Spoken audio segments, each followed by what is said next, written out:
wherever they are. That means I will not hesitate to take action against ISIL in Syria as well as Iraq. This is a core principle of my presidency.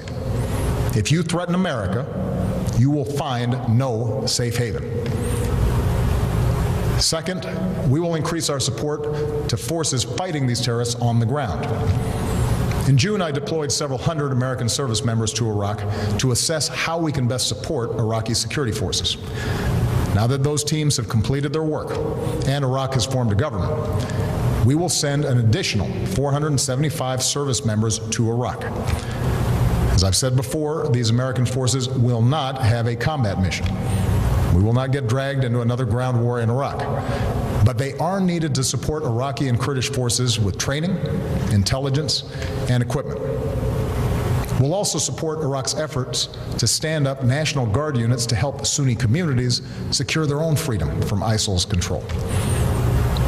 Across the border in Syria, we have ramped up our military assistance to the Syrian opposition. Tonight I call on Congress again to give us additional authorities and resources to train and equip these fighters. In the fight against ISIL, we cannot rely on an Assad regime that terrorizes its own people, a regime that will never regain the legitimacy it has lost. Instead, we must strengthen the opposition as the best counterweight to extremists like ISIL, while pursuing the political solution necessary to solve Syria's crisis once and for all. Third, we will continue to draw on our substantial counterterrorism capabilities to prevent ISIL attacks.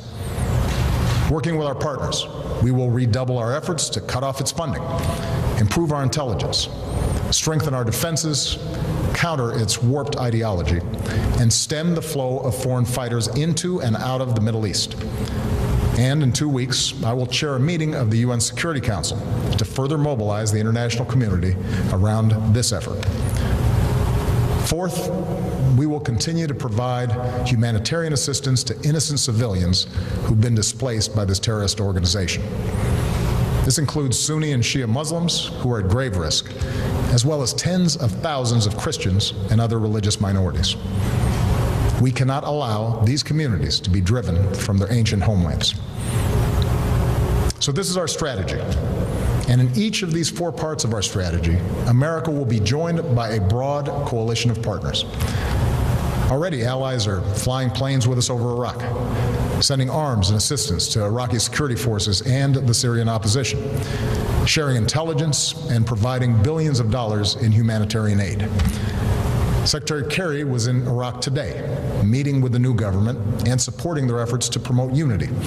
And in the coming days, he will travel across the Middle East and Europe to enlist more partners in this fight, especially Arab nations who can help mobilize Sunni communities in Iraq and Syria to drive these terrorists from their lands. This is American leadership at its best.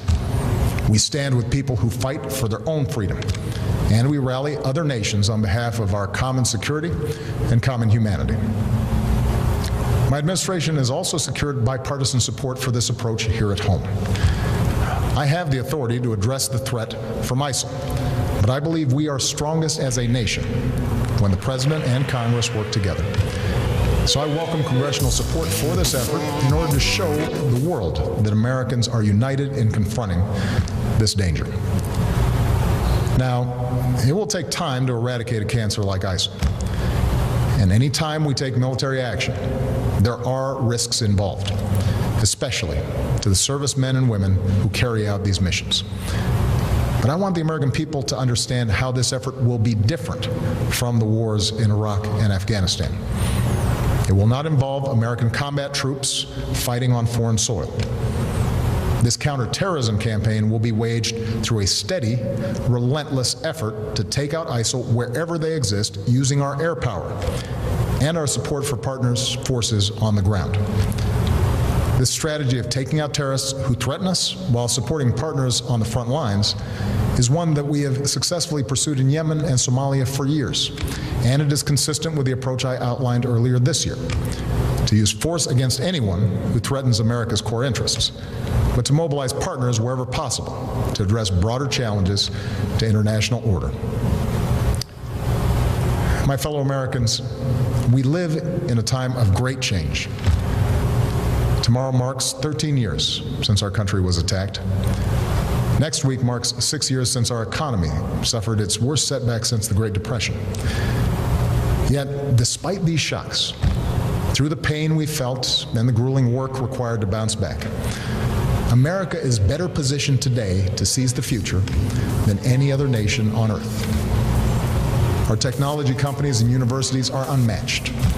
Our manufacturing and auto industries are thriving. Energy independence is closer than it's been in decades.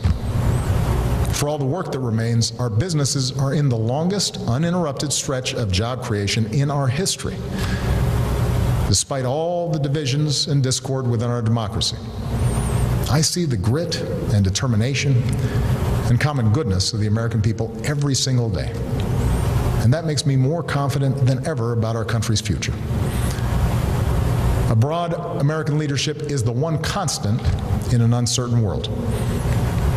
It is America that has the capacity and the will to mobilize the world against terrorists. It is America that has rallied the world against Russian aggression and in support of the Ukrainian people's right to determine their own destiny. It is America, our scientists, our doctors, our know-how that can help contain and cure the outbreak of Ebola. It is America that helped remove and destroy Syria's declared chemical weapons so that they can't pose a threat to the Syrian people or the world again. And it is America that is helping Muslim communities around the world, not just in the fight against terrorism, but in the fight for opportunity and tolerance and a more hopeful future. America, our endless blessings bestow an enduring burden. But as Americans, we welcome our responsibility to lead. From Europe to Asia, from the far reaches of Africa to war-torn capitals of the Middle East, we stand for freedom, for justice, for dignity. These are values that have guided our nation since its founding. Tonight, I ask for your support in carrying that leadership forward. I do so as a commander-in-chief who could not be prouder of our men and women in uniform.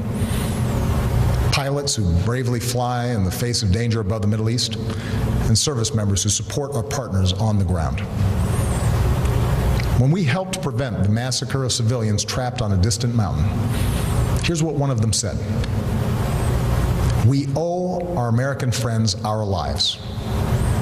Our children will always remember that there was someone who felt our struggle and made a long journey to protect innocent people."